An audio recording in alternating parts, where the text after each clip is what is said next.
Yes, we'll hit. On with the show, this is it.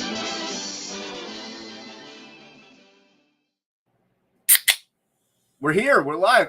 We're doing the thing. Hopefully it works and it goes smoothly. New intro, new platform that I'm streaming from, so I couldn't find my old one. I don't know how much our guest really likes Pantera. So I'm doing the peach vibe today.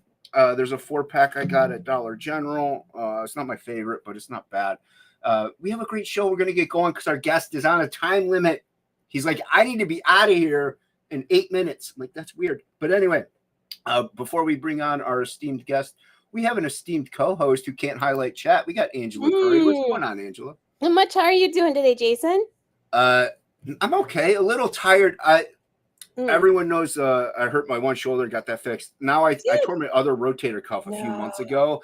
And last night there was a bug and it landed on my head and I went like that real quick to slap it. And it felt like it hurt, tore it more, I guess. No, it didn't. But so I didn't really get good sleep because I was in immense pain. But that's beside the point. Oh, that's okay. Nice. We got energy. We got aspartame. And, aspartame. This stream is brought to you by aspartame. Yeah, we got all the great things, and plus we got Aaron LOPRESTI. Aaron. Hello, gang. You know, hello. Every whenever I'm around Angela, I feel like I need chocolate for some reason. I don't know. Yeah, I was did a show last week, a one-day show, and she lives near the area that I was at, and she brought me chocolate, and I'm like, thanks. I'm not trying to stay in shape. No. Well, I feel that's my thing now. So I just anytime I go to show, I mean, if I go to Heroes Con next year, I'm gonna need to bring a trunk. I think. Oh, look at that. We did it. We're gonna hop in chat. We'll say hi to the chat in a minute here, but Aaron, I can see both chat. There's a chat on the right, all the way to the right showed up, and now this one that you just you don't need that. I can see it without this. Yeah. Okay. We got to go. We don't need the chat. There it is. There we go. There it is. Look at leg kicks all over the place. I think new chats, new comments for you guys, I think pop up in the top, not the bottom. It's a little different. And leg kick, we love leg kick. We'll say hi to everybody in a minute here. But that's something you and I actually have in common, Aaron, is I tore my rotator cuff at work a couple years ago. I got that fixed. I heard you tore your rotator cuff actually. Wasn't that long? Yeah, years ago, but I kept putting off doing anything, and just laying in bed was sometimes excruciating. You know, I'm not doing anything, and so finally, the surgeon I went and saw said, "Look, if you don't get this fixed, you're gonna end up with a shoulder replacement at some point." And I'm like, "All right, fine, fix it." So it was, I think, during COVID. I think I got it fixed. I remember streaming with my arm in a sling. Yeah. I didn't know that. Was it your drawing arm? I remember that. Yeah. See, mine was my drawing arm, and then I was working out at the gym, my normal stuff, and I'm getting older, and I just did it wrong, and next thing I heard it go, and then I'm like, nope. So laying down is insanely painful. Yeah, and I've had shoulder injuries too, so I'm feeling it. I know. My mother, who's a champ, she was at work. She worked custodial. She's retired now, but she was cleaning and she stepped on a hose. She fell and she dislocated and broke her shoulder at the same time. And dude, this is how crazy my mom is. She came to, and the first thing she started doing was putting stuff back up on a shelf.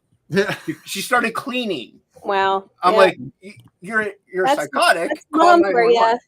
Yep, exactly. But slows Angela, down. as you said, we have the chat. Let's say hello to the chat. You can't highlight Angela. We tried doing the thing. Angela can't highlight, but she's gonna say hi to you. If anyone has comments or questions for Aaron, please, she will say them. So what do we have? We have leg kick, as you mentioned. He was first. Cheers, leg kick. We have Corey Landis here. I've seen Corey on your Sunday show, which is a great show, Aaron. Yes, Shadowhawk Talks is here. Cheers, Ian. We have Hockey from the South or Australia. Hockey, good day. What's up, Hockey? I'm working on my Australian. And we got Cranberry Langers. Cranberry. You got to hop and chat. Langers, excuse me. It's Langers. Langers, it is Langers. No, leg kick and I go back 5 years. So he was one of the first few people that I met him also. We all met at Aaron's table. It was almost kind of like we congregated when we at SummerCon Yeah, SummerCon. in June. Mhm. That was a fun time. Yeah, you do that frequently. How does that show go? Because you've been doing that a lot, Aaron. Well, I gave up doing Seattle because when they let Antifa and all those weirdos take over the downtown area, and the government said, "Oh, this is fine," I'm like, I'm never coming to the city again, which I haven't. And so they do the show SummerCon in Puyallup, which is about as far a drive as Seattle is. It's just east of Tacoma, and so I've been doing that. I think I've done it 3, maybe 4 times now. It's a good show, but boy, I drive up, but they put me up in a hotel and they feed you during the day. They have the best green room. It's just amazing. So it's like I go for the free hotel and the food, and then make a little bit of money.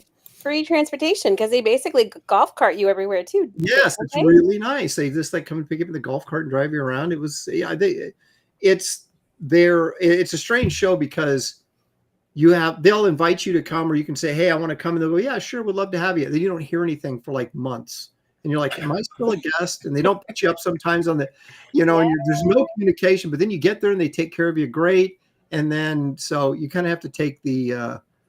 I think the show is good while you're there, but the sort of communication up to that point is somewhat lacking sometimes. But I do like the show, so I go whenever I can. Right. You weren't even showing up though. Like I was like up until like I think the last week I was checking to make sure that you were on as the guest list, and I was like, where is Aaron? So so was I, because I go, you guys gonna put me on the? Are you gonna put me up there on the? And they said, I'm here. Well, if you want to be on there, we'll put you up. And I went, why wouldn't I want to be on there? Yeah. Oh no. You should be on there. In my opinion. So, but anyway. Now, and for people living under a rock or in a cave, or who don't collect comics, because I'm streaming on Facebook as well. Some of my friends and family are watching. Probably, hello. They may not know who you are, Aaron. How did you get into comics? I know how, but what was your first, do you remember your first book? Yeah. I was in film school at USC, living in LA, and in very short order, I was like, when I got out of school, I was reading scripts at TriStar, which is not the most glamorous job. You can tell people you're a script analyst, and that kind of sounds better. But basically, they pay you $50 to read a script and then write. So that takes you 2 to 2.5 hours to read the script. Mm-hmm. Then you have to basically write an essay on it. So it's like being in school. I was just saying, it sounds like homework. Yeah, and so you get paid $50 to read a script and then write what they call coverage, which is basically a 1.5-page synopsis, why it's good or why it sucks. And so it was a lot of work for not very much pay. And, I realized in very short order that making it in film was going to be this very difficult road.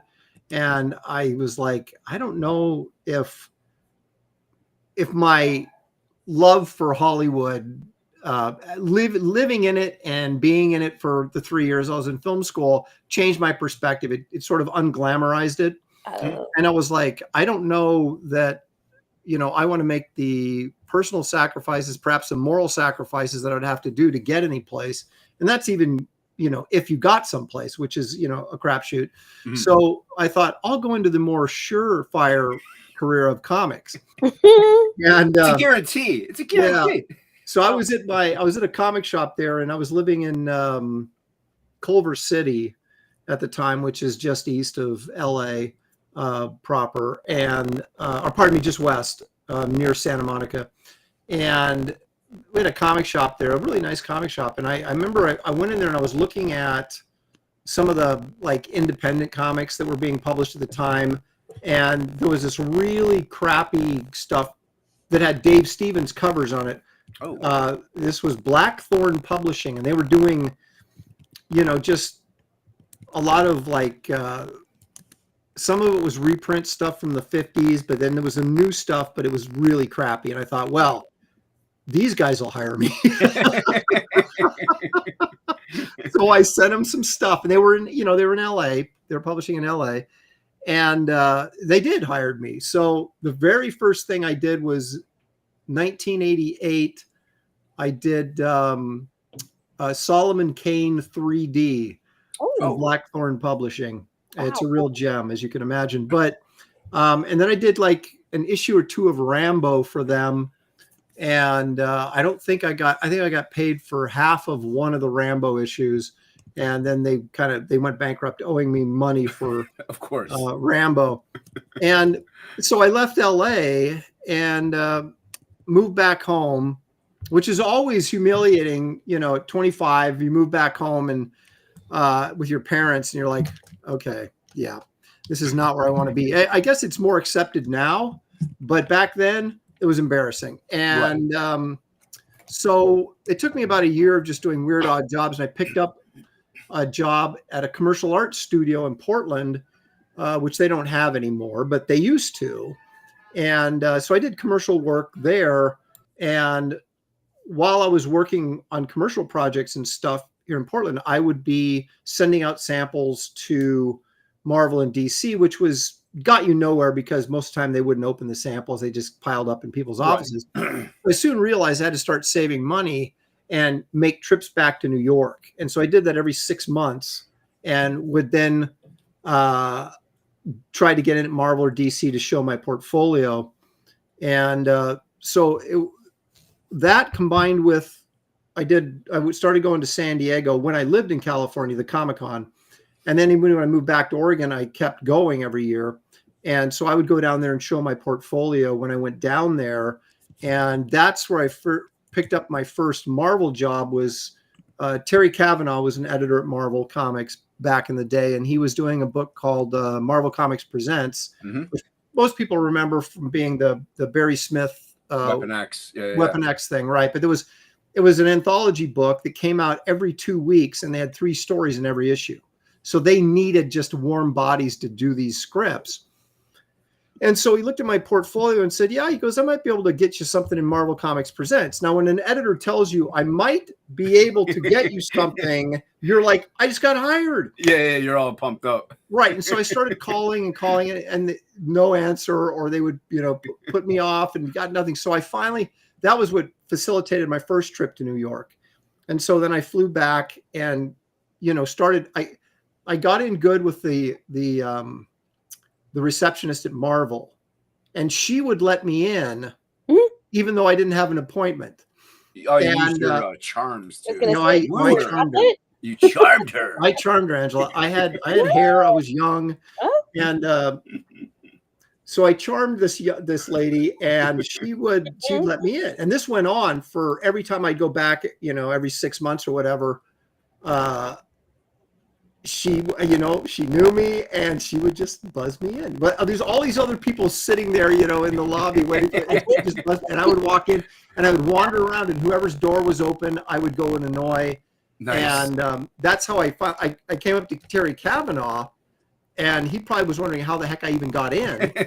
And I was like, you remember? Then of course you do. Hey, you remember me? And he's like, no. And I go, yeah, I showed you my portfolio at San Diego, and you said you'd give me a job, And so he dug up a script for me, bless him. He didn't just kick me out. He actually gave me a script. Didn't call security. Yeah. No. And take this and leave. Like he was just trying to get you out of there. Yeah, exactly. Yeah.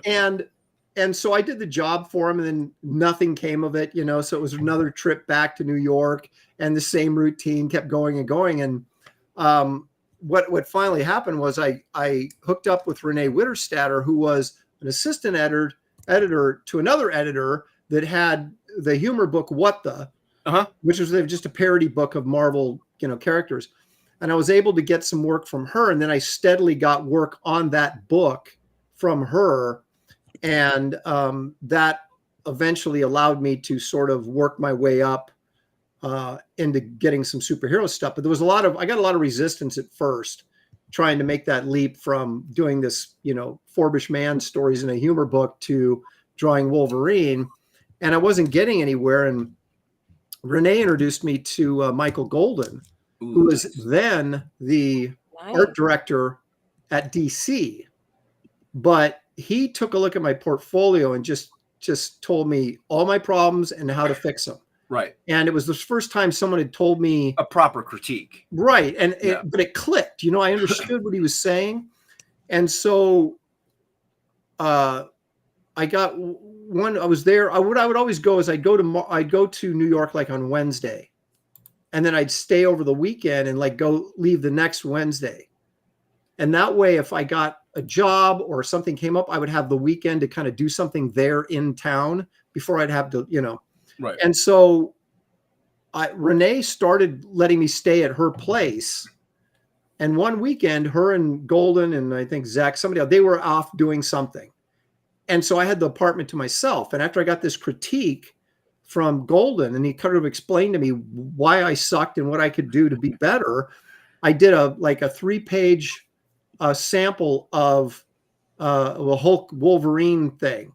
Oh, nice. And so I did that over the weekend while they were gone. And then Renee comes back. She takes me into Marvel on Monday. She introduces me to Danny Fingeroth, who was the Spider-Man editor. I show him this sample. He's impressed enough to start giving me Spider-Man backup stories. Wow. Because they were doing, at that time, they were doing Spider-Man every 2 weeks again. Mm-hmm. And they were killing Mark Bagley. And so they would always, I think the stories were like 16 pages long instead of full issues. And then they would have like a little Spider-Man 6-page backup story or whatever in there. And I did a bunch of those.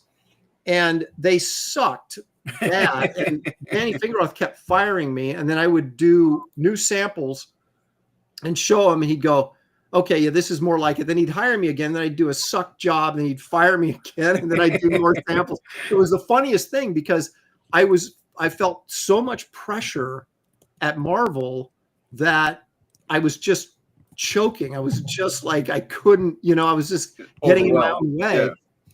Yeah. But I finally worked through all that to enough where I think I did a Darkhawk annual for editor Nell Yomtoff at that time. And that was the first cover I got to do. Oh, nice. I'd done some What the back covers and stuff, but the first superhero cover was this Darkhawk annual. And they were considering me for this Hawkeye miniseries, and then also to take over She-Hulk after Byrne left. Oh, that was cool. They gave me the She-Hulk job, but then took it away from me because John Romita Sr. was the art director, and he didn't think I was ready. And he was correct. I was not. But I thought I was, so I was pissed. About that time, Malibu had been contacting me about the Ultraverse stuff. Yes. And they offered me a page rate that was twice as much as I was getting at Marvel at the time. I think I was getting like $70 at Marvel or $65 a page for pencils. And then, Dave Olbrich comes in and offers me $135 a page. Oh. And I was like, see you guys. Yeah. So I went over to Malibu and started doing Sludge for them, the monster book. And they just got out of my way. And they believed in me. There was no pressure. And that's when I first started, I thought, doing real professional work was on Sludge. And then, you also did the rest is, as they say, history. We also had Lord Pumpkin, right, for Malibu. Now, you still own the rights to those characters, right? Sludge and Lord Pumpkin? Well, I have a piece of them, but I don't own them. They gave us, as a creators, they gave us a little piece of the action. Okay. So if they were to publish any of that stuff again, which they won't, we would get, when I say we, I mean the creators of whatever various characters would get a royalty associated, whether we worked on it or not. We own that really like 5% or something. Right. Like you got to kick back. Yeah. Because my friends and we often talk in Ink Spots, especially. He loves your Lord Pumpkin run, and I think that's great too. And I was just curious. I didn't know. I thought you owned the rights to those characters because, I think Lord Pumpkin would fit in nicely with Wraith. Being the spooky element of it. So the great thing about characters like that, I don't know if you're familiar with my Garbage Man. Yes, character. I do have it. Yeah. That's basically my version of Sludge. Right? Yeah. And pumpkin-headed characters are not copyrighted, so it's like it's true. I'm not saying that a Lord Pumpkin type character might appear in the next Garbage Man story, but it could happen.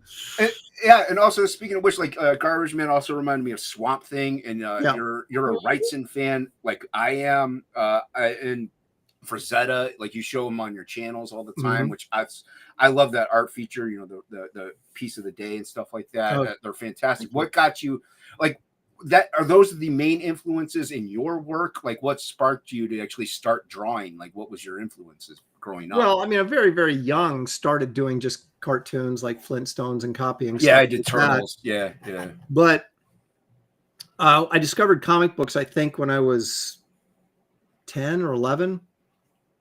And I thought, oh, these are the coolest thing ever. And then I became obsessed with it. And my parents would always go to like shopping malls were like a new thing when I was little. Mhm. So we had a shopping mall, a new one had come in over in near our neighborhood. And so we'd go over there all the time. And they had a bookstore in there called the Book Vault.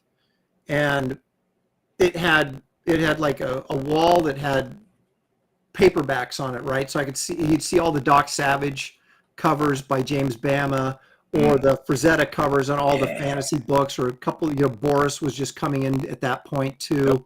And so I would sit there and stare at these things. And then one day they would always have a couple tables where they'd have like a new book would come in and they'd put up a sign, and try to push it. And it was the Frazetta Ballantine books came out. Frazetta book 1 had come out, and this was 70, I don't know, 70, when was it, 75, I think. Okay.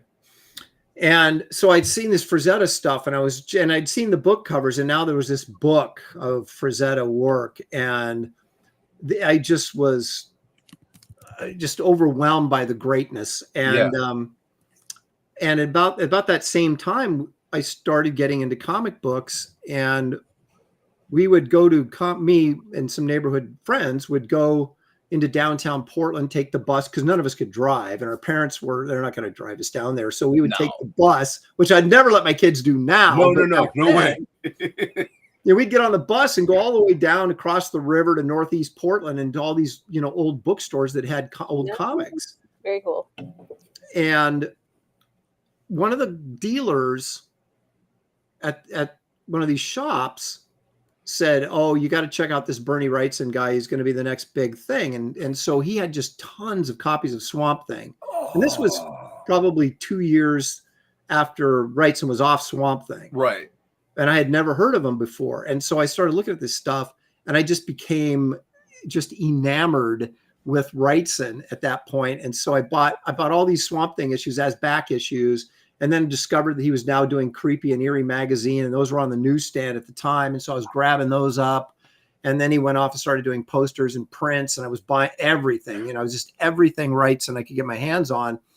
And so he was my biggest influence, along with Frazetta early on. And then as far as superhero comics goes, it was always Neil Adams. Oh yeah.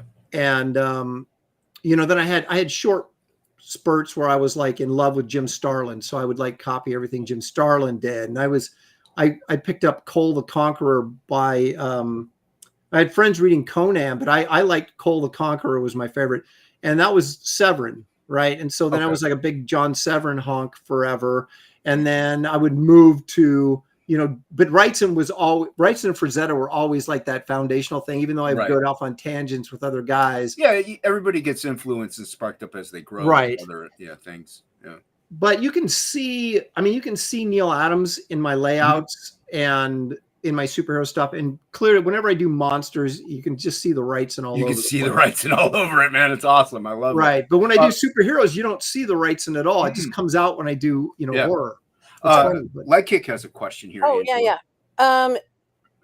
Wolverine says, it's Wrightson. How do you not become enamored?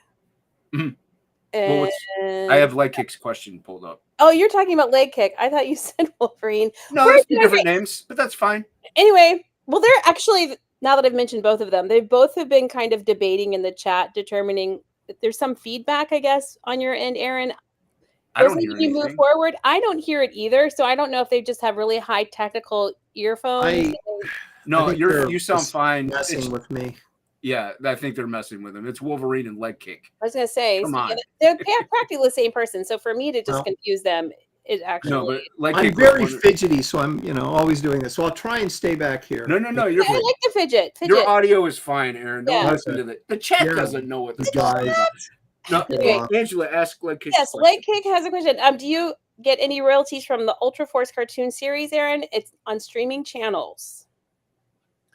Not now. I got when. Well, I wonder if I should be getting something. When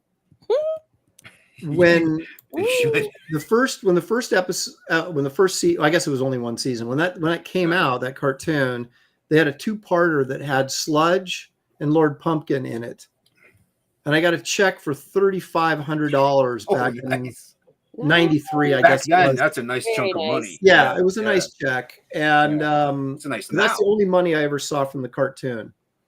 Yeah, I haven't got anything recently. It may not be even available anywhere for you to even get like a stipend from it or something. But but no, I, like we were talking about the influences and stuff like that, and it's something because there are generational age gaps. Like I don't know if you know who Noah is from the chat and stuff, but he's like 18 or 19. He's very talented, so obviously his influences are going to be different from my influences. Sure. Like, and you mentioned like you eat up Frazetta and Wrightson and stuff, and I love him too. But like I devour Sam Keith and Jonathan Wayshak because that's just that. Mm-hmm. And then, but if you look at your style, like you said, your superhero stuff, you don't see it the Wrightson as much, but in the horror stuff you do, which like I said, I love, and I just think it's important to develop your own style, but still. We're all influenced by things as we grow. So, and it's important to get that voice out. But I tell everybody, learn the fundamentals first, and then you could break the fundamentals, So, and obviously you didn't go to a art college. You went to a film school. So it's very different. And do you think people need to get any kind of a scholastic education when it comes to art, or just delve into it and go ham? Well, from what I've seen from a lot of art students showing me their portfolio, they're not getting a very good education. It's not like it used to be. I mean, like Alex Ross, I think, is one of the last great people to come out of I think is it Chicago Art Institute, something in there that there was a great school in Chicago that all the great illustrators came out of, and it was still active probably till late 80s, early 90s, and Rhode Island School of Design is pretty good, but again, it's a lot of these schools now have they're either not teaching anything or they're doing everything digital. So it's not a traditional art education that you used to get. I wish I'd gone to art school because I would have learned what I ended up learning through practical experience much faster. Right. And I learned a lot working at a commercial art studio. Right, just from the guys that were there and what they taught me, and just storyboarding and things like that. In terms of painting or things like that, I've taken classes and I've taken seminars and workshops from people who actually know what they're doing, which has been helpful. So I think I've always been one to say, I think if you've got it, you've got it. If you don't you can go to school all you want. It's not going to make you a professional artist. Right. But I think if you can find a good school and you're talented, it'll help you develop much faster. So I wouldn't, I wouldn't say it's necessary, but if you're going to go to college, you're going to spend the money to go to college and you're an artist, go to a good art school and it'll probably help you considerably.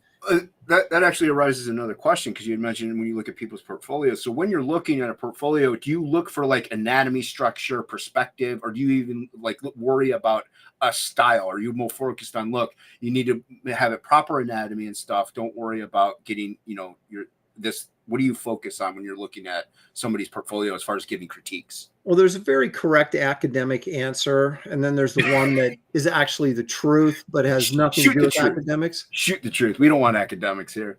You can tell by looking at somebody's portfolio if they've got something or they don't, and it's not breaking down and going, if you improve your anatomy, you'll be really good. Because there's people that have crappy anatomy that have really great styles and still are very popular and effective artists, right? I mean, Todd McFarlane's a perfect example. Influenced right? all of us 80s and 90s kids. Yeah. Right. And because he has something, he had that something. And I've only seen like 1, 2, 3 or 4 portfolios in my entire life where they put the thing down in front of me and I went, this is really good. And it's because usually those people have it all going on. If you can't grasp the fundamentals of perspective, now you don't have to be, a math teacher perspective. I mean, because perspective can get pretty complicated, but you should be able to see it with your eyes. You can see if something's not working or not. If you can't see it, that's a problem. Right. Now, you may not always know how to fix it right away, but you should be able to look at something and say, that doesn't look right, or it doesn't feel right, especially in your own drawing. And so to say, I look at someone and all those things are there, good anatomy, interesting style, good storytelling, understanding of how to use perspective, all those things, you're looking for those things, but usually it all sort of comes together in a way that you can open up the book and you can say, this is really good, or this is not really well. I remember watching there was an episode of Professionals a few weeks back, and you guys were I can't remember what artist or whoever was talking, but he's like, he was saying how like a 30-page portfolio. It's like, no, you only need like 4 or 5 pages, and make sure the first and last are bangers, and you want the middle to be good too, but those first and last ones are usually what people focus on. Well, people will say stuff like that, right? And it's true to a certain extent, but an editor will say, well, you've got to have this, this, and this. And so you say, okay, well, I want to have some storytelling in here. I want to have some cars in here so I can show that I can draw cars and all this kind of stuff. But the bottom line is, if I open a portfolio and it has visceral impact and I immediately am drawn into it, I'm not looking to see how good your car is drawn. I'm looking to get a reaction out of it. And again, that's why Rob Liefeld is successful. That's why McFarlane was successful. These guys you wouldn't necessarily say they're great draftsmen, but they have something, a quality to their work that really draws you in, and and it has a certain amount of uncategorizable professionalism, or just a level of creativity and craftsmanship that you just don't see with the average person. Right. And, we always try to quantify, because you never want to send anybody away from your table and say, you better change careers. You say, well, work on your anatomy and work on this. And I have seen people greatly improve, and I really stunk early in my career because I quit drawing for like 5 years while I was in school, going to, film school and all this other kind of stuff. I wasn't really drawing. So I was as good as I could be at 18. But then when I was 25, I was still like drawing like I was 18 or 19 because I hadn't spent that time developing. So I was really sort of a late bloomer. But, so I would never tell someone, oh, you're never going to make it, But I guess being able to see while reviewing a portfolio, if someone's ready or not, maybe that's the best way to put it. If this guy is ready to go get work, that's just what I tell him. I go, I'm not going to critique your work. You should be going showing Marvel and DC. This stuff's good. Right. And I leave it at that. Now, if someone isn't there, then you start to try to break down and say, okay, your anatomy's jacked up. You don't draw faces very well.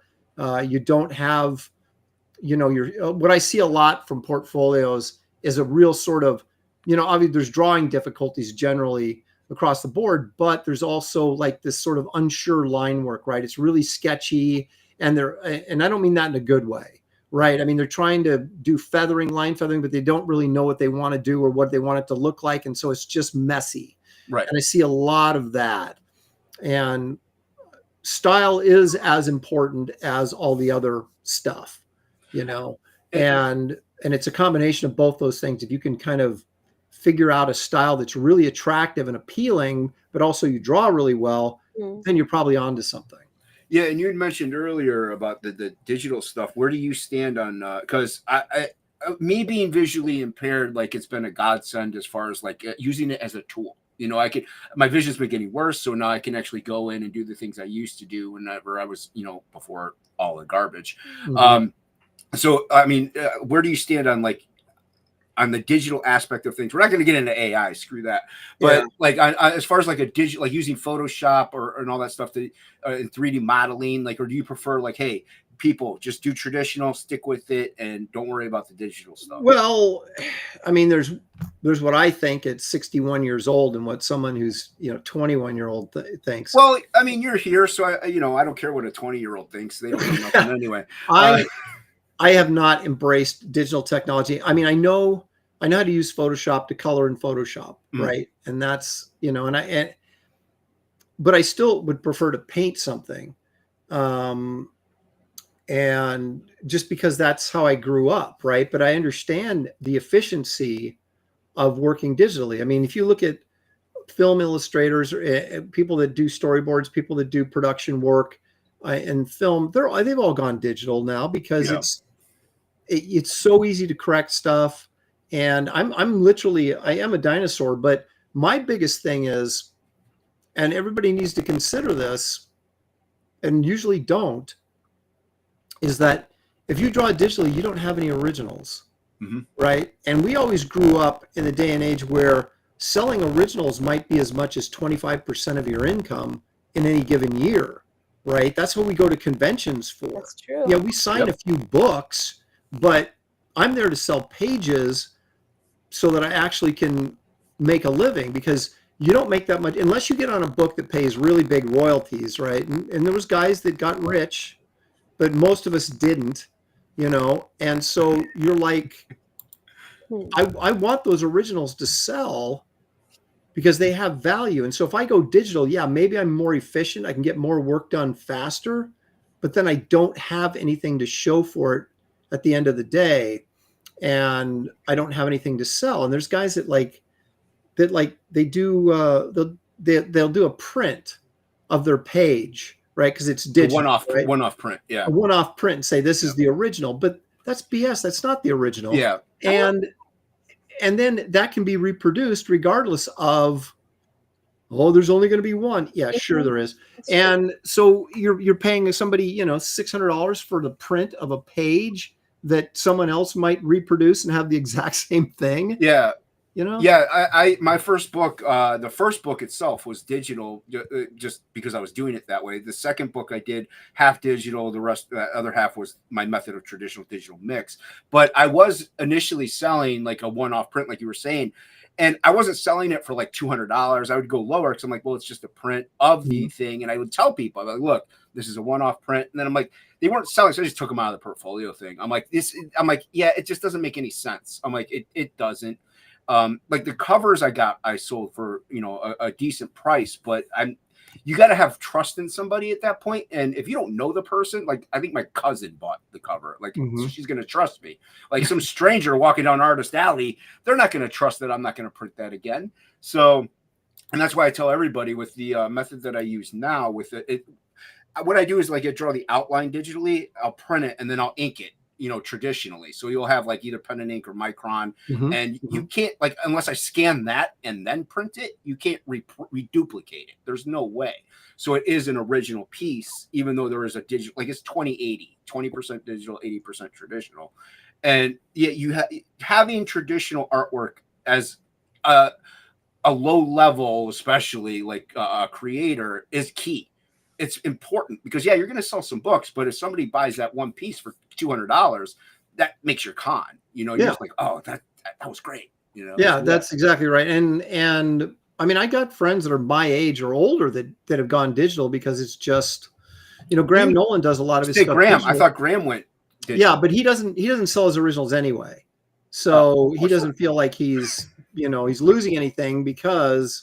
Yeah, if you're not selling your originals, you're not going to do anything. Then maybe that's it. But see, someone like David Finch, for example, David Finch does a lot of stuff digital now, but his physical artwork is worth so much money. I just could never understand why he would give up that extra income just for efficiency. Right. But I haven't actually talked to him specifically about that, but maybe I will next time I see him and ask him about that. I do think it's a fun topic to talk about, especially because you're not too much older than me and all, the way things go. So we both grew up in the, as technologically advances, proceeded, we grew with it. So it's not like we're totally ignorant to what's going on, but we're also used to the traditional aspect, and we know how not only important it is, but there's a connection. And I talked this about a lot of, I usually have writers on. I don't know why, but I love having artists on because they agree and they understand. There's this weird connection whenever you're working on a traditional piece that there's a vibe there. I don't know what it is. I don't know if it's just the matter of energy, the universe, the muse, but there's something that goes from your pen and paper, the grit that you get versus digital, where you just lose something. Like it looks the same, but you just lose like a feeling you get when you're working on it. Right. Like, I don't know what it is, and I can't explain it, and I wish I could. I don't know if you can. Well, it's the same. I mean, I'll give you an example of when I was 19. One of my best friend's dad was a concrete contractor, and he hired me along with my friend to go help pour some walls in this big what do you call industrial park, right? So we're doing these huge concrete buildings, and we poured these walls, right? And every time, and this was when I was 19, and they're still there, right? So every time I drive by them on the highway, I look over there and I just go, I helped make those walls. And Awesome. there's like this sense of accomplishment and satisfaction, like a day's work or whatever. I really did something today. And the idea that my artwork is just floating around in this ether out there that's not real, as opposed to, drawing this card that's going to be for my Wraith of God campaign. Yeah, look at that. Right. This is one of the cards. And that's so good. So I've got this pencil drawing here, and I'm going to ink this, and then I'm going to have this, and I'll probably sell it, but I've got it in my hands. You know what I mean? It's like I did this, and here it is. And if it was on a screen, I mean, yeah, you still did it, but it doesn't exist. To me, it doesn't exist in my three-dimensional reality here. And there's just a sense of accomplishment. And also there's those moments where you really do something that's really crappy, or you screw it up and you can't fix it, and you got to start over. Rip it up. But and I get that sense that, when I'm doing it digitally, I can just fix it. But I feel like that. I don't want to say it's cheating, because that's not being fair to people that work digitally, but being able to figure out how to overcome these problems that you face on the page, especially if you're painting, there's and you pull it off. There's just such a great feeling of satisfaction and accomplishment that I don't get like when I digitally color something. Right. When I digitally color something, I'm like, I'm so thankful I'm done. When I'm painting something, I look back and I go, I did that, and it turned out pretty good. And there's just that sense to me of accomplishment and achievement is important to me, and I don't want to lose that. And I feel like I lose that digitally, so I don't do it. Yeah, no, my Ink Spots, the colorist, the frog, it would definitely agree with you, because he does a lot of digital coloring, but he's been taking oil painting classes, but now he's been printing some of the Frog G pages up and then coloring them with acrylic paint and stuff like that, and then overlaying my line art on top of it, and they look so good. Like, they're bangers. But like you said, there was one page he painted, there's just so much green underneath it. He was like, and he had to figure out how to fix it, so, and the challenges arises, but when you overcome that challenge, there's more of an accomplishment factor to it, and you cherish that piece even more. It could even be a talking head piece. It doesn't matter. You just love that page so much because you overcame that challenge. And whenever you're working, when you're going to ink that, what tools do you use? What are your weapons of choice when it comes to inking? Well, I've been a brush guy my entire life. That's what I grew up using, because I like everybody else, read How to Draw Comics the Marvel Way, and they were like, use a brush. And so I started at 12 years old, and that book came out, think I was 12, might have been 11 when that book came out. I was one of the guys who got it off the bookstore when it first came out. Nice. And so I started playing with brushes and trying to figure out how to use them. I never got really proficient at it because I didn't really understand what I was doing. I could handle the brush, but I couldn't get it to do anything interesting because I didn't know what I was doing. And then I became friends with Gary Martin, and we were in a studio together in the 90s. And this is when I was an adult, right? And Gary started teaching me techniques and stuff.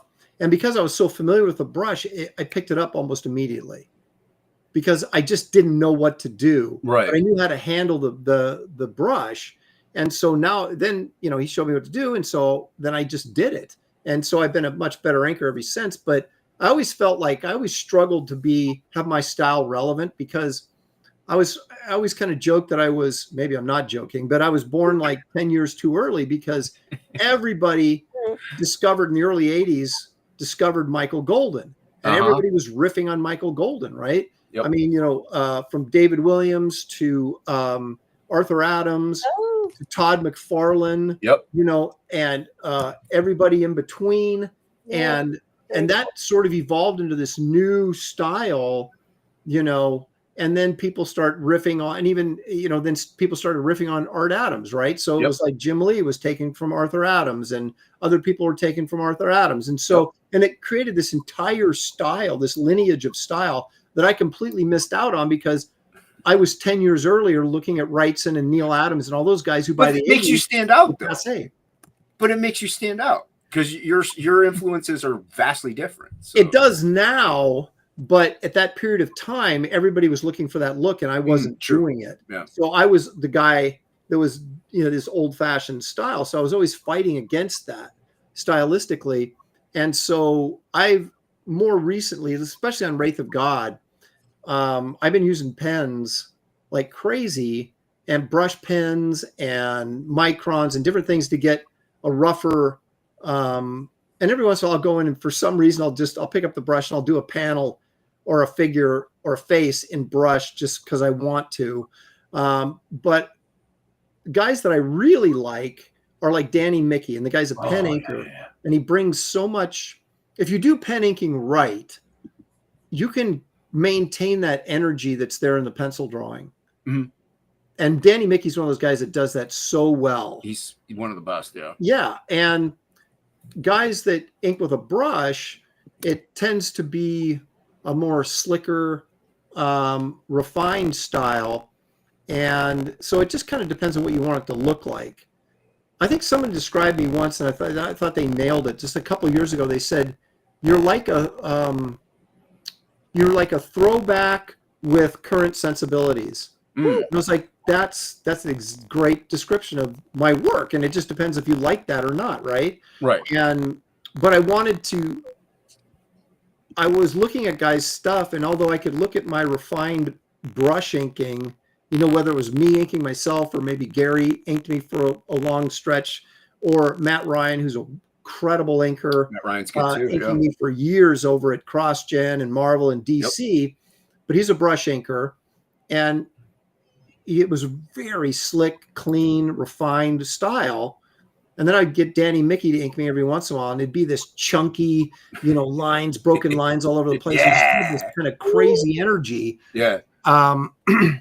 And so it was always a challenge for me to kind of figure out what I really wanted my stuff to look like, because I wasn't able to do what Danny Mickey could do. Right. Right. And Norm Rapman was another guy who did a really nice pen job over me. And I could never really do that because I was using a brush, and it had a different feel and look to it. Yeah. And so right now I'm all over the place.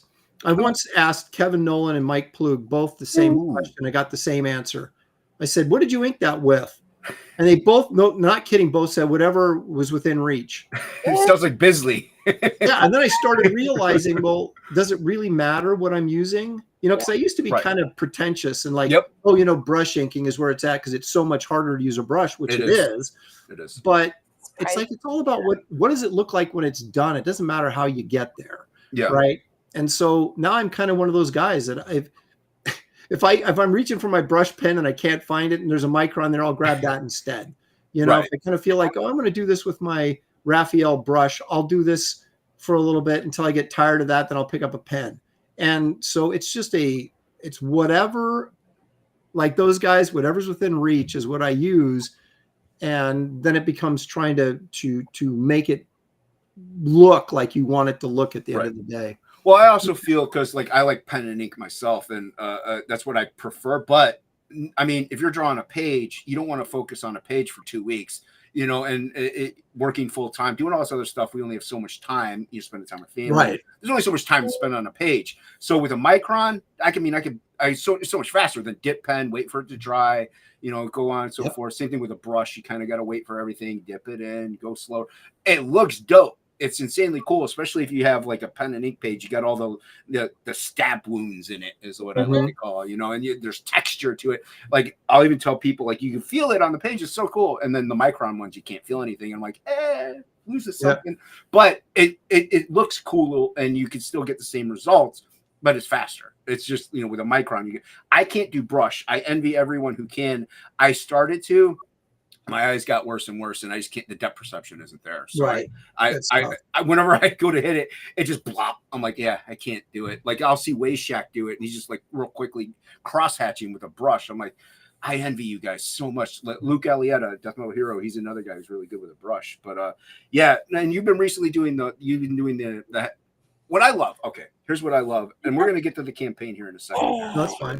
But one thing I love of yours that I tell everyone about. Cool down sketches.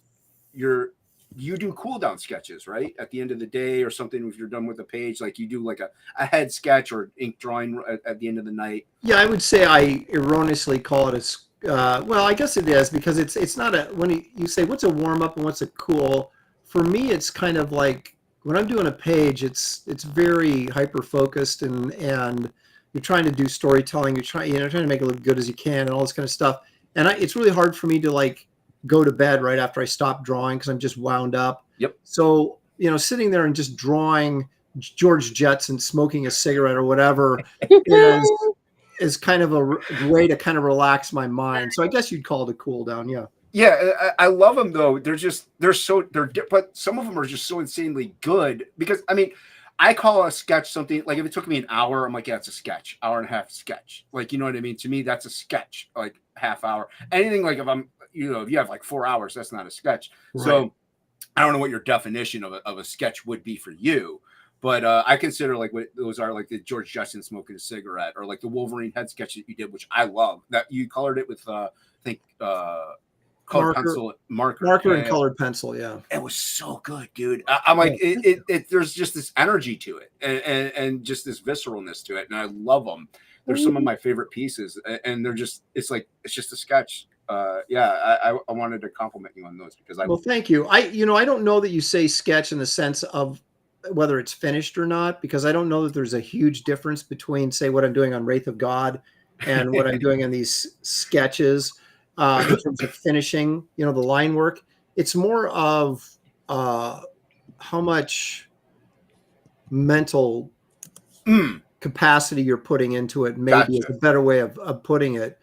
Because obviously if I spend 4 hours on something on my drafting table, it's different than me spending an hour and a half on something during graybeards or just, you know, in the evening when I'm sitting around drawing. It doesn't mean it's going to turn out any worse, but it probably doesn't have as much thought put into it as a page would. And maybe that's really because sketches used to be these quick little pen or pencil drawings. And here there's a sketch. Now they've become these sort of elaborate things that look like finished drawings. So it's kind of like, well, how is that a sketch? It really isn't a sketch. We don't really have anything else to call it. Right. So it's become this sort of sketches have become these sort of elaborate drawings that are just more off the cuff than, you know, a plan to cover that I might spend, days on figuring out how I want it to look and all this kind of stuff. Where a sketch, I'm just going to draw whatever, and I'm still going to do it nicely as I can, but it's not going to have the thought and, process into it and maybe, like I said, that may be the best way to differentiate anymore. Yeah. Yeah. I mean, well, and then again, as the saying goes, art is never finished, it's merely abandoned. So, how finished truly is anything. Like I said, I could spend hours on end on a panel. And just there's even points whenever I'm drawing something, I'm like, I'm just noodling at this point. I'm like, I gotta stop. Like it's done. So yeah. Oh man, see Jason Boomered stuff now. Where's the video? Well, I had the Wraith of God trailer saved. You need me to? Well, I was gonna say I'd share it, but I don't have the. No, you're good. Ask Aaron a question. Oh, actually, there is a question that was asked in the chat. I'm gonna find it. Videos. I saved it. But you're gonna have to give me a minute because I don't.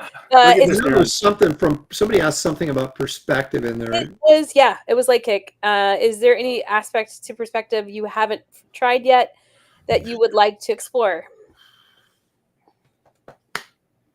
No, I mean, perspective is time. I'm not gonna say it's hard, but it's time consuming. And the more, like, if you're doing like a cityscape or something.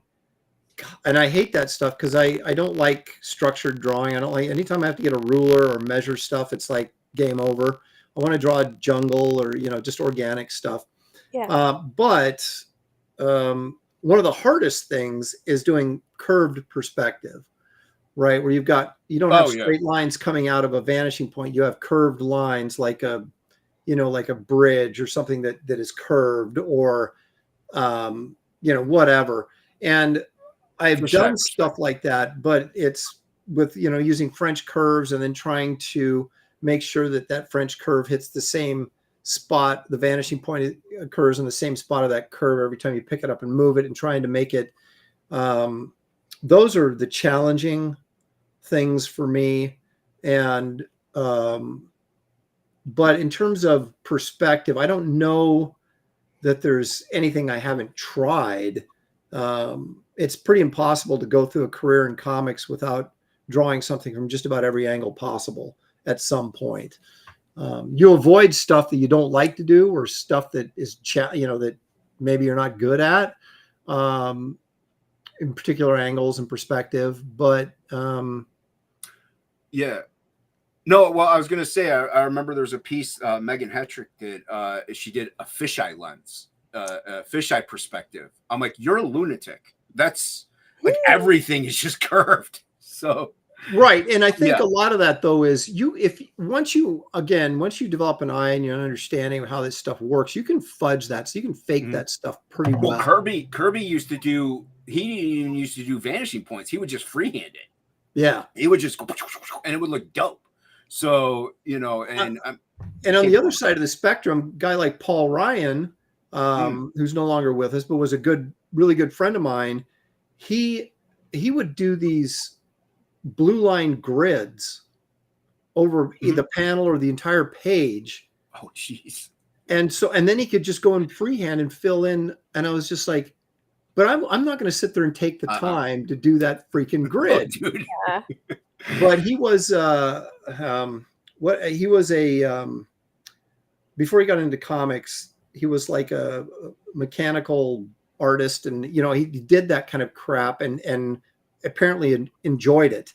So I mean, there's two extremes for you right there. Right. But if you're willing to take the time to do those grids, they're really helpful. And I'm too lazy. I never do. And then I always get myself in trouble, which ended up taking me longer to fix than if I just done it, that way to begin with. So we'll see if I did this right. If it's not it, I'm going to end everything. Let's see what happens.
Yeah, we did it. So good. Hey, love I it. want to give love a Oh, it. we're shout on. out. Phil Diaz was in the chat at least earlier. He did that video for me. Oh, So nice. shout out. Woo.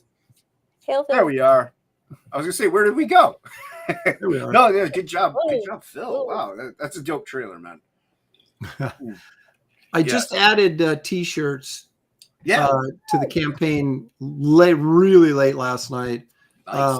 So there's Bisley T-shirt and the Keon Werewolf shirt reissues. So Yeah. So, anyone who's unfamiliar, Aaron, give us the rundown. What is Wraith of God about? well, Wraith of God is a graphic novel series. This is the third one, and the Wraith is more or less a Batman of the Old West, but as a monster hunter. He has a wagon that he travels with that is essentially his bat cave, has all of his science stuff in there, all of his disguise stuff. He's a master of disguise and, hand-to-hand combat and, gunplay, all these kind of things. And the interesting thing about the character, though, is that he believes that he's on a mission from God, that God told him to do this, to hunt monsters down in the Old West. And we're still not at this point sure, is he really, or did he imagine the whole thing? And you'd have to go back and read the origin in the first issue that kind of explained that situation, or at least set that situation up. And he tricked a Salvation Army worker who he fell in love with, Esther, to kind of be his partner. And that's also kind of outlined in the first issue. And so they have a very, it starts off a very contentious relationship, and then it's slowly repairing itself as we go along. But basically, they work together to go hunt these monsters in the American West of 1883. And the very first issue, they were on the trail of this clan of werewolves, and you weren't sure who was who, who was a werewolf, who wasn't. And so we kind of discovered that along with them. And then in the second issue, it's a vampire and Nosferatu story. And in this one, they're dealing with the Headless Horseman and a witch who controls the Headless Horseman. Wow. And this comes from, it's a menace from his past. So we get some, you can hear my dog barking. I apologize. Mine was barking earlier. There you go. And he has a past with the Headless Horseman from when he was a child. And so we get a little bit more backstory into the Wraith and more kind of what makes him tick.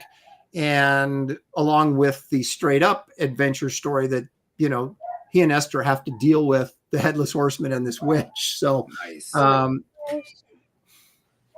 So it's it's the ultimate genre mashup. It's a bit of a superhero comic.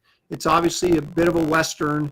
It's clearly a monster book. Mm-hmm. But then you've also got this sort of soap opera relationship between him and Esther, and all the stuff that goes along with that. So, and they always have morality or Christian themes in them that are explored as the book proceeds.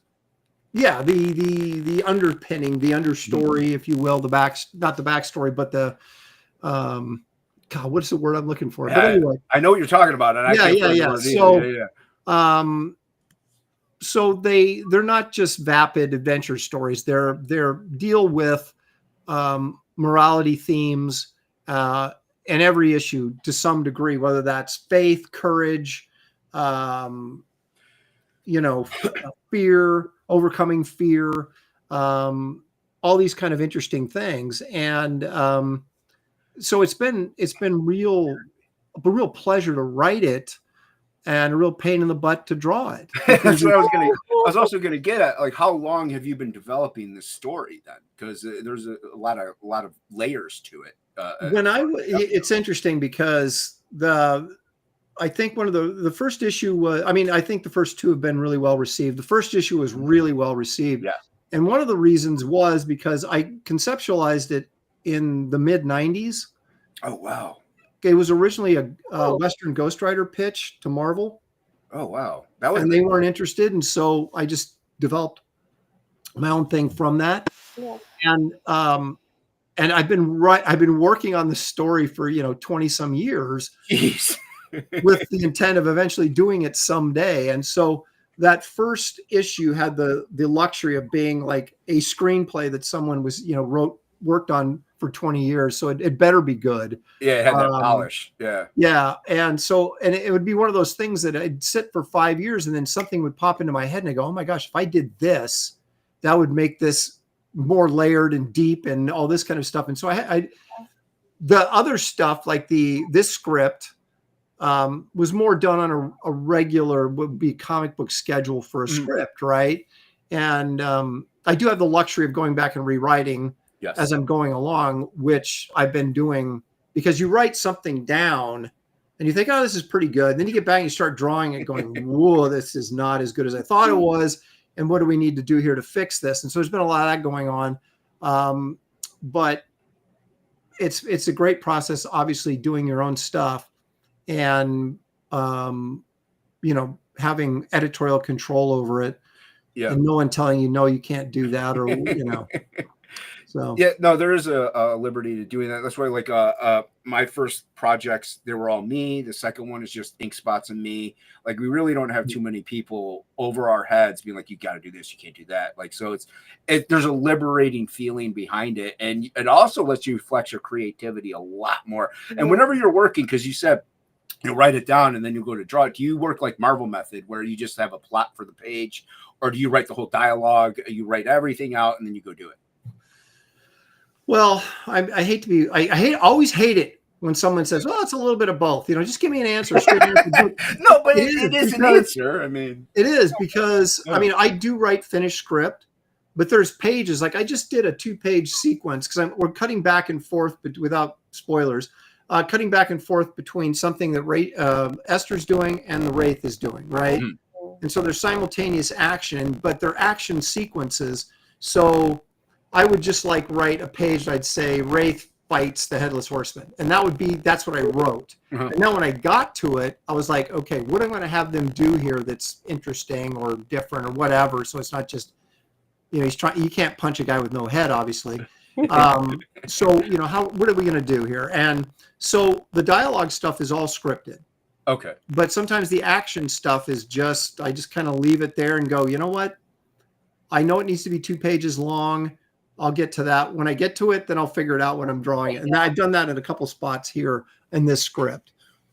Yeah. Yeah. Cause, I was an idiot because I didn't know what I was doing in my first books, especially. And I was like, I'm just going to draw it. And whenever I'm done, I'm done. Yeah. Don't ever do that, people. No. It's the worst way to go about doing a comic. No, yeah. You can get yourself in a bind for sure. And I definitely did. And that's why the second book I had done the ending seemed a little rushed. And it was like, I don't lie about that because I had to finish it. I wanted to do Saddle Stitched, and with Mix'em, there's only so many pages you can do, for Saddle Stitch. So I was like, I got to finish this up. And don't do that, people. But no, it's good to have the script written out, at least in some form. And that way, like with Frog, we wrote down kind of what he says, but we're like, that's not what he says. So I at least know what he's going to emote, and stuff like that. So it's definitely, but a bit of both is definitely an answer, I think. Yeah, I'm a firm believer in, and Mike Barron disagrees with me on this, but well, he's a writer. Yeah, but he's still wrong. You don't write without knowing where you're going, and so I always come up with the ending first. Interesting. Okay. And it was especially important in Wraith 1, which is really sort of a mystery story because we don't know who the werewolves are as the reader until you get to the end. And so I had to know where I was going with what characters were going to be the werewolves or what wasn't and all this kind of stuff. And then it's so much easier to work backwards because you already know where you have to be. And I just been rereading a screenwriting book. And the guy echoed the same thing. He's like, you must know your ending before you start. You must know where you're going.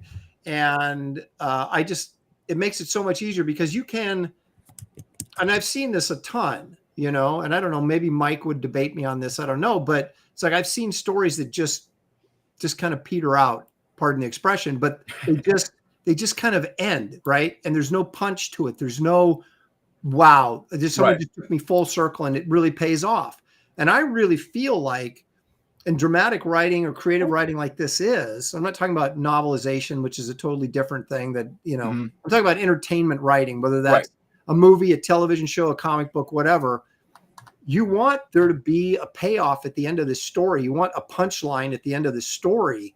And the only way that I feel effectively you can do that every time is to make sure you've got that figured out. Yeah. I knew what's going to happen at the end of this Headless Horseman story.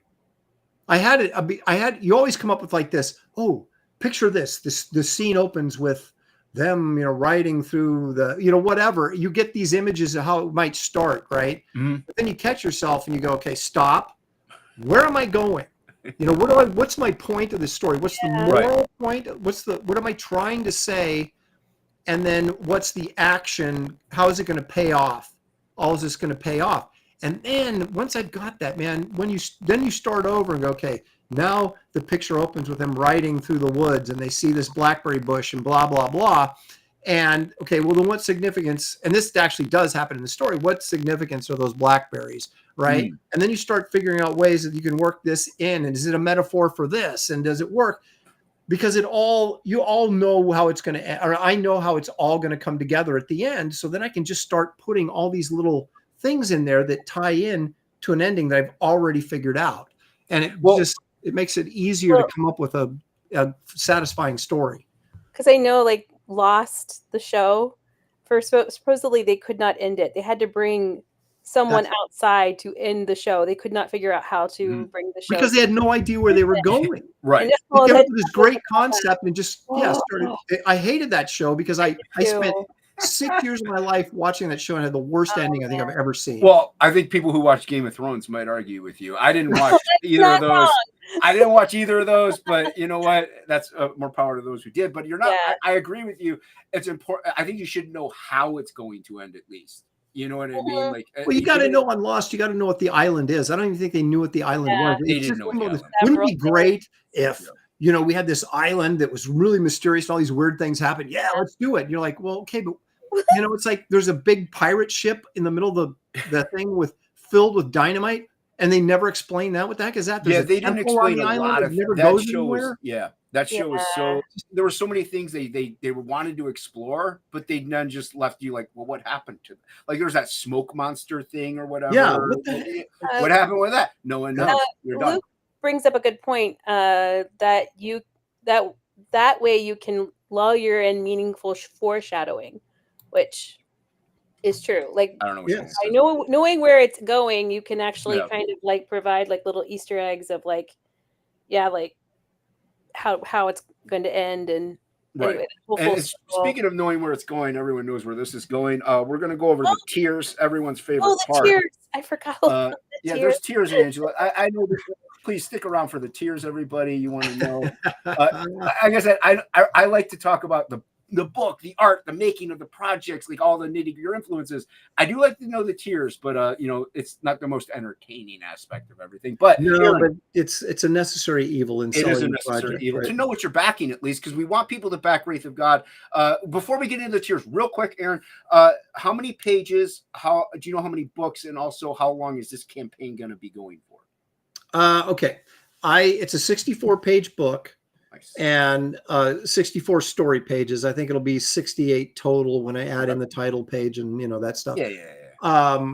But it's 64-page story. I'm inking page 53 right now, so I've got 11 pages to go.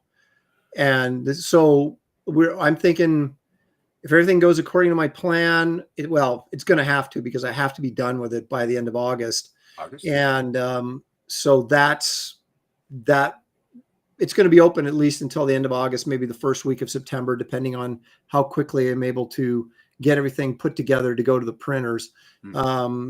So I'm 11 pages to go and probably another 6 weeks. How many do you have? Is there, like you mentioned, knowing where it's going to end? Is this whole series going to end? Do you have like 4 books, 10 books? Like, do you know?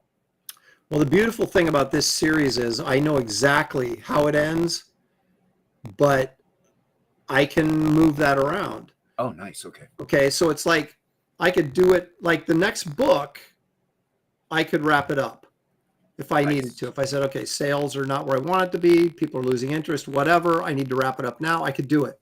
Or if people say, oh my gosh, this is incredible, what's the next monster? Well, I can fit in more tales of them. Oh, they're going to fight the swamp monster. They're going to fight Frankenstein's monster. They're going to, there's a mummy or whatever, right? And work those stories in. And those stories are just sort of self-contained adventures and just kind of string along the narrative that's going to take them to the ending. And so this isn't I'm not meandering along like Lost going, oh, throw another episode in until I figure out where I know exactly how it's going to end and who's involved and what all that's going to entail. But it doesn't have to happen right now. It can happen wherever I want down the line. So that's nice. So, like I said, back at people because we want more Wraith of God. So we want him to get more. Like, hey, this is definitely profitable. We're going to stick with it because we want more. Because Wraith of God, you're one of my favorite indie artists that there is out there right now. So I don't lie about that. I say it on streams. You're one of the best in my opinion. So I want to see more of these for sure because it definitely leads into your strengths with your style. So so let's go. Enough of the smoke up your butt. Let's go over the tiers. So I'm a little visually impaired, as I said. So please, Aaron, help me out with the tiers. You got your feature tier? Well, the first perk there is the 4-pack plus, which is all 4 covers. So there's a standard cover. There's a EC 1950s EC Comics variant cover. There's a 1972 box cover of Marvel. We saw some of those. That pays homage to Marvel. And then there's a painted cover by Chris Stevens. So what I always try to do is make it difficult for people to decide which one to get because they're all so different. Yes. Right. And so it's a way to kind of twist your arm to get all 4. But this first one is called the 4-pack plus. So you get all 4 covers and you get the Wraith of God Roughs Volume 3, nice. Which is every campaign I do a little 48-page booklet that has layouts to the pages.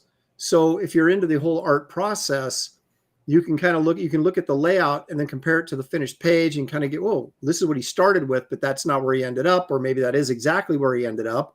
And those are all signed and numbered limited edition to orders. So if there's say there's 500 people or 500 orders for those sketchbook, that's all there's going to be. I'm not printing a bunch of extras, having them sit around. So if you wanted to get one of those, you really want to pick one up during the campaign and not wait till, I'll get it 6 months off his website because it's not going to be available. There. Yeah, so that's a great deal for that perk, everybody. You're going to want that. But hey, not everybody can do it. So let's go over some of the other ones that we got. You can get a shot glass. This isn't, I guess it's listed as a perk, but it's a couple of things have to be shipped separately because they just don't fit with the books, right? And the shot glass is one of them. Or they're fragile. So we've done a series of shot glasses. We started with Wraith of God. It made sense because it was a Western, right? So let's do a shot glass with laser etched logo in it. And so we did that on the first campaign. And the second campaign, second Wraith of God campaign, I did a Garbage Man shot glass, and that's laser etched. And then the third campaign was Kit Carter. So then we did a Kit Carter shot glass. And then now this is the Nightclub, which is a superhero team that we haven't seen much of, but there's a backup story in Wraith of God 2. Yeah. And then there's also, they're in the epilogue of Wraith of God 1. So, and they're also in the Garbage Man trade paperback if you were able to get that. Yeah. Speaking of foreshadowing, because that book 1. So, yeah. Yeah. So, and there's going to be, my plan is to do 6 of these shot glasses, each one with a different, logo from an IP.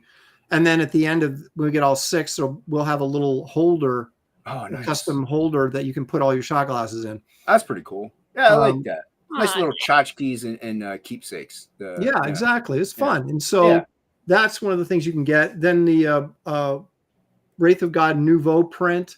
again, that's another item that ships separately because it's 11x17 print and it comes signed and numbered, and it ships in a poster tube, obviously. So that's why it has its own perk. Right. And then you have the perks for each individual cover, A, B, here. C, and D, which we just discussed. This is D. Okay. And then we have T-shirts, and each T-shirt has 2 perks because one is for regular size and one's for plus sizes. The larger ones, like ink spots. Yes. Yeah, so it's like the regular sizes, I believe, are small through extra large, and then the plus sizes are 2X through 4X. Yep. Too bad you don't have a 6X. Ink needs a shirt. We get so two of them together, I guess. So then you got the Bisley shirts here. The Bisley shirt and the Keown shirt. Nice. And then we have combination packs, like you can get cover A with the rough sketchbook, and then there's the Wraith of Everything. So there is a way to get the rough sketchbook without getting the featured tier. Yes, you can just buy it with the cover A. Okay, nice. And get it as a perk there, and I think it's discounted a little bit. And then there's the Wraith of Everything, which has all 4 covers, the sketchbook, there's the poker chip set is in there, and the Esther Nouveau print is in there. Oh wow. So basically everything, and there's probably the shot glass too, I would guess. Right. So everything on this campaign page is in that, and you can get that. Then we have some original art. I think we still have the Mr. Midnight card, who's part of the nightclub, the original art from that, which was from last campaign, the trading card was. Oh, cool. Dude, so we still have the art. These are good prices for your work. Thank you. And then Lord Menace was the villain in Kit Carter. And so that's the original artwork for his trading card from the last set. And I'm going to have the artwork for the 2 trading cards that are part of this set or part of this campaign will be available here probably in the next week or 2 once I get them inked. No, definitely if people can afford it, because this is actually a really good price point for your work. That's a deal, I think. Now, if you get original art, do you get a copy of the book as well, or do you get separate or an add-on? Do you add it on? I'm trying to remember if that's a good question. I don't want to click on it because I think I'm signed in. No, in most cases, yes. I think. Well, actually, on these, no. I think it was because I sold the covers too. Okay. And then if you bought a cover, then you got all I think you get all 4 books or something. Oh wow! Covers or something like that. Wow. Okay. So, but I don't think on the smaller pieces, I don't think that was offered, but I can't. But you can add it on. You can add it on. Yeah, absolutely. Yeah. Okay. There you go. Yeah. Nice. Yeah. Like I said, definitely great deals here. Great campaign. Like I said, one of my favorites. After you mentioned Lord Pumpkin, I noticed that one cover has the pumpkin on it. I almost kind of feel like it's down the line. Angela, what you need to do. Yeah. Have you read Garbage Man? I am right now reading Nightclub, but that one book. Yeah, that I'm reading that one now. Okay, so you're reading Wraith of God 2. Yes. You're reading the nightclub story in Wraith of God 2. Okay. When you get to Garbage Man, the Garbage Man story in there. Yes. It may answer a question or 2 about your Lord Pumpkin concerns. Oh, brilliant. Someone was actually asking, I think it was Corey Landis, will we see Bigfoot as a... We didn't get to Bigfoot. I wanted to get to Bigfoot. If you found him yet or not, I wanted to get to it. Yeah. He's never going to find him. He has no interest in finding him. I don't really look at Bigfoot as a menacing creature. That's the problem. No. Right? So I don't want him out there gunning down Bigfoot. I feel kind of bad, actually. That's real. Garbage Man is real. I consider maybe the Yeti to be a little more fearsome. Yeah. Okay. Let me throw this out there. I do have a character called Freya, Princess of the Ice Kingdom, and she's kind of a barbarian chick, and she kills a lot of Yetis. Nice. So, now, I haven't done anything with her yet, but I do have a print available on my website of her with a Yeti just laying dead in the snow. Yeah, you definitely draw some of the best women, so that would be something that people would want to pick up for sure. So, but right now, people are going to want to pick up Wraith of God 3. Get it. Right. Link is pinned to the top of the chat in the description below. I was happy you said to the end of August, at least, because Jason's a little broke, and I've been meaning to back. So there's still some time. My original goal was to get it done at the end of July, But as we all know, things happen, and you have a month or two where you're not producing as much as you wanted to. Oh, without a doubt, for various reasons, and so it's going to be the end of August now. But are there so that gives everybody, I guess, just another extra month. Oh, you got one of those? Yeah. Is there plans for any more stuff like this? Because I love those. Those are extinct. I have two. Actually, I have two copies of those because they were available in my very first campaign, and I had a couple of addresses that did not. For some reason, they got returned to sender, and I tried to contact the people, and they've never gotten back to me. So I have two of those sitting here. I might offer up for auction, but cool. Yeah, because I love sketchbooks. Well, so I don't know if you have any more plans for stuff like it. Yeah, I've got. This is not the hardcover. This is more of like those pamphlet type sketchbooks. Oh yeah. This is the Graybeard Studio. My artwork only. Okay. Oh, the best ones, you mean? Yeah, and this is the Comic-Con International 2025 exclusive. So these are going to be at Comic-Con, but whatever's left over will go up on my website for nice sale. Yeah, so I'll keep my eye out for those because I'm a sketch color and black and white in it. Look at that. Yeah, I got. Hold on. And they're signed and numbered. Gorgeous. 100 copies is all. So, and this is all stuff I did on Graybeards.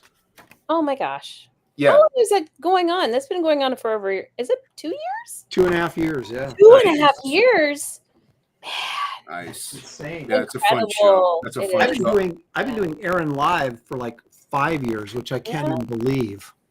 Yeah, and everybody should go subscribe to your channel and catch it because it's your channel. I love it. It's about comics. It's about pop culture. It's about nerd stuff. It's about monsters, and I love stuff like that. That's what I watch. That's what I'm engaged with. That's what we love over here at our channel. But what we also love, Wraith of God, please back it. Only going to be out for like another month or so. So you want to get in on it, everybody. You don't want to miss out. Also, real quick, can they do is there catch-up tiers? Like catch-up as an add-on? Yes, there's you can as add-ons. People said, why don't you have a perk where I can get back issues? And I say, well, because I used them, they're an add-on. So you pick any perk you want, and then when you go to check out, you'll be offered the ability to add Wraith 1 or 2 onto your order. And I felt that was a better way than trying to, say you get everything in this campaign, but you also get these other 2 books because a lot of people already have those 2 books. Yeah. So you can add them on if you don't, or you can just go to my website, which is AaronLoPresti.com, and you can order them right now and they ship immediately. So I did have somebody contact me and said, how do I get the back issues? I told him, he said, well, he wanted them shipped with the 3rd book so he could read them all together, I guess. So I can do that as well. But they are available right now on my website or through the campaign page. There you go. Everybody go to his website. I have 1,000,001 more questions I'm sure I could ask, but we definitely have a time limit. We like to keep these within an hour anyway.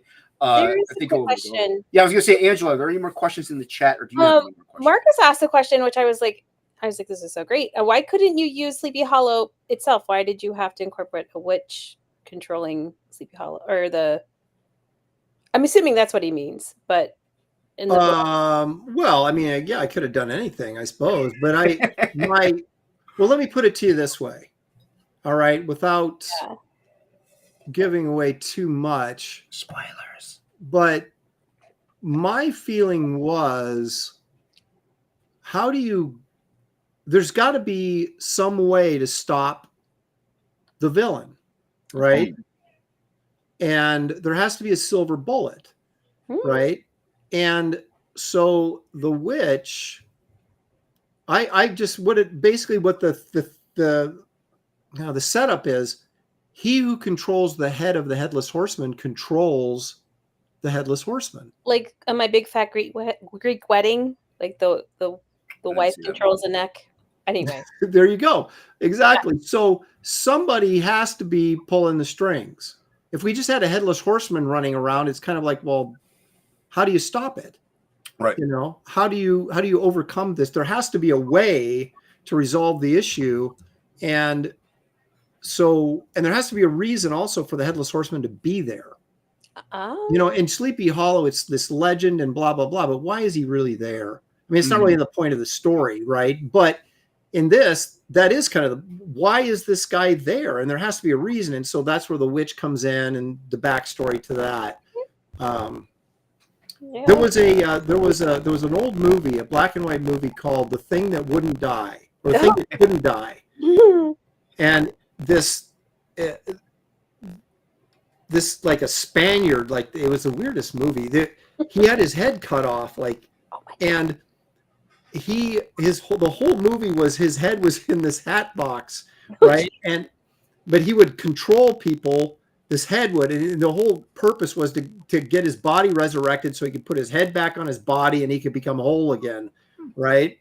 And so I kind of like that idea of, well, you know, I got the head, so now I can make the headless horseman do whatever I want because I've got his head, and he has to do what I say if he wants his head back, kind of thing. And so that's the way I looked at it, and plus I didn't want to just do a simple ripoff of Sleepy Hollow and just change the characters.